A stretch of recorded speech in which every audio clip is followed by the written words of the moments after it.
responsible for each other. And I the first time Luke and I hung out, I started yammering on about systems analysis, and I will not do that here today. But I will say that approach is, to me, that's reality. Is that if there's a pathology, if someone behaves in a way that's not good for the community, there's a context. In some respect, that's an outcome of the community. Now, you can blame an individual if you think they're primarily responsible, but they don't live in a vacuum.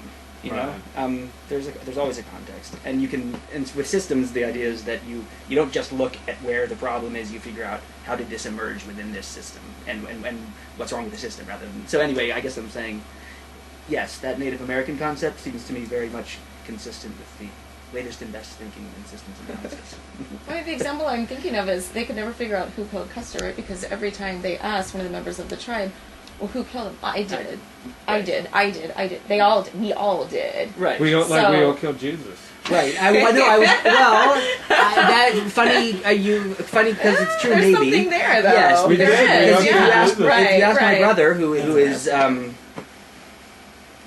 robust in his Jewish identity, he will say, "Fuck yeah, man! I wasted him, and I'm glad I did it." And so there, And we crucify him every day in our unbelief. We crucify Christ anew. Every generation that stays Jewish, we crucify Christ anew. From the perspective of Christians, yeah. Oh, but even from a Jewish, we deny that he was anything more than a carpenter. Right.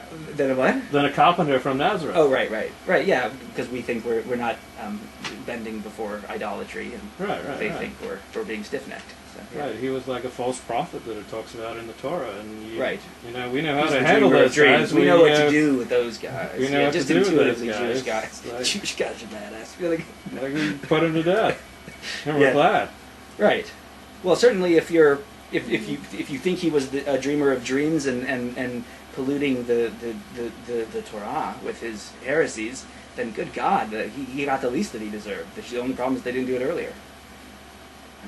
Exactly, Monica. I think you guys are being hard on Jesus. No, I'm a big fan of Jesus. Oh, okay. So I was going to say, he's really just performing the Yosef story. I mean, really, isn't he? We're talking about a dreamer. We're talking about... I mean, isn't Jesus just this guy who comes along who really, really loves text-centered Judaism and then really, literally performs what it means to follow text-centered Judaism? I think that's a very plausible way of looking at it, and I personally, I lived in Ireland for a long time. I love crucifixes. I think that the crucifix is a wonderful icon that I intuitively understand. I was kind of adopting what I thought was what I imagine would be the Judaic perspective, and would be my brothers or people like that. So yeah, but yeah, no, I think Jesus. Look, he came along and said he tried to repeal, for example, the kashrut. Okay, homie, don't play that. If this is your thing. So I mean, how are you going to deal with somebody like that? Well, you take care of him, and so that's what they did. I mean. So do you think he's God, Monica? Do you think he's co-equal with God? I may not personally, but I don't know that I can say he's not for somebody else. I mean, it's so subjective in my spiritual world right now that it's tough to say. I may not say that, but... Right. Well, look, I think I maybe alluded to this before. I have a friend who he was in prison in Japan, and he got out, and he had kind of a Christian awakening while he was there. And I got him, Imitatio Dei, Imitations of Christ, because I thought that was a good book for him. And it was because I think it was. I mean, I don't, it wouldn't be for me, but yes, I guess that means I'm ecumenical in my... This goes back a couple chapters in Deuteronomy, right, where there was that reference to, you brought this up a couple weeks ago. It was something about not worshiping the gods who haven't been allotted to Israel, as if there are other gods that have been to other people, allotted to other groups. Yeah, I'm still fascinated by that verse. Well, my understanding is that actually, or I've heard it said, I guess, that Judaism in its Israelite stages was, I forget what the term was, but essentially polytheistic, but they had their favorite. and that over time, maybe with Ezra or something, that was eliminated and it became truly monotheistic. I don't know whether that's true, but it's certainly out there as an idea. See, like those Cocoa Krispies there, I'm going to award them to the person that comes up with the smartest comment today. They're going to get some Cocoa Krispies. That's incentive. See, when I went to Limud LA, which was this weekend conference, and then I was given like 3 boxes of food to take to the homeless. But I figured, like, this is almost like being homeless, so I just brought them back here. And those are what's left of the food that I was to give to the homeless. So Right. Okay. Cocoa Krispies. So, like, if someone comes over here and they've got a sweet tooth and they want dessert, and this is about the only dessert I've got, I give them Cocoa Krispies, and they keep. I mean, so they're a year old. I mean, they're still good. They still crackle. They're better in some way. I think Cocoa Krispies are known for aging well. Yeah. Yes. Well, first of all, this is not home. This is a bachelor pad, man. This is how you do it. This is like a sukkah, except you can't see the stars, but it's pretty similar. No, I think you got everything you need here. Yeah, but Is that your bank book? No, this is a moleskin. It's one of my pretentious gestures. It's kind of a European artsy thing. Europeans get these. I don't know why. You write it. You feel. I don't want to wear a beret. This is as far as I'll go. So it's romantic. It's very romantic of me to be using this instead of my BlackBerry. Emma, did you hear that? Romantic. Okay, but okay, cool. So we got the prize. So we got our eye on the prize. So verse 2, end of verse 2, it says that God presented the fiery Torah to them.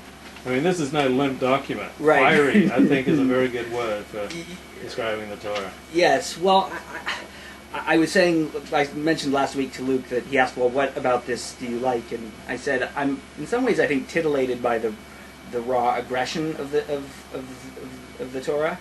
And yes, I mean, it is fiery. I don't know if that's exactly the word I would use for it, but it's close enough. I mean, it's certainly not limp. I mean, look, here's an example of how it's not limp. In 33:11, we're talking about the tribe of Levi, and we're saying, "Bless, O Lord, his substance, and favor his undertakings. Smite the loins of his foes; let his enemies rise no more." So that stream of thought kind of runs through the whole thing. I mean, and it's smiting the loins of your foes and obliterating the mamzers. I mean, not right. I mean, smashing the loins, is that like Torah talk for kicking in the balls? To me, well, I interpret it metaphorically as just like make him impotent, so that whatever he's attempting to accomplish in this world, none of it happens. Monica, what do you think of like the tribal aspect of Judaism? As someone who's come to Judaism, and it's not just an abstract ethical principle of Judaism. It's not just abstract philosophies or teachings about life.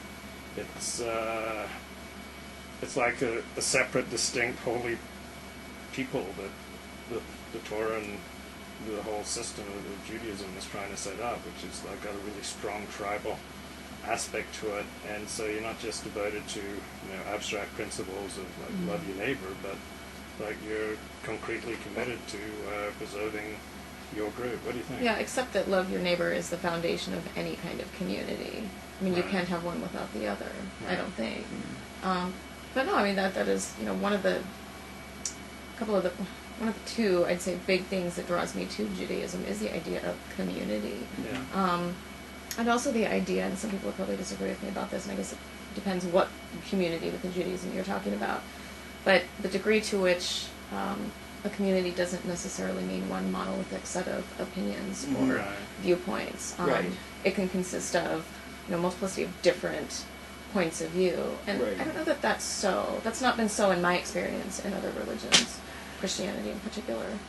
So, yeah, I agree with that. And I mean, I feel like one way I used to kind of defend the Jewish community when I was living overseas is I would say, I mean, there are kind of instruments of control in mainstream community that try to be oppressive and try to enforce kind of a monolithic set of behaviors, but it's not. But that doesn't describe the Jewish community as a whole. I mean, there are. I always said, there are the types of debates you can have within, with Jewish people and Jewish community is actually very, very broad. It's very kind of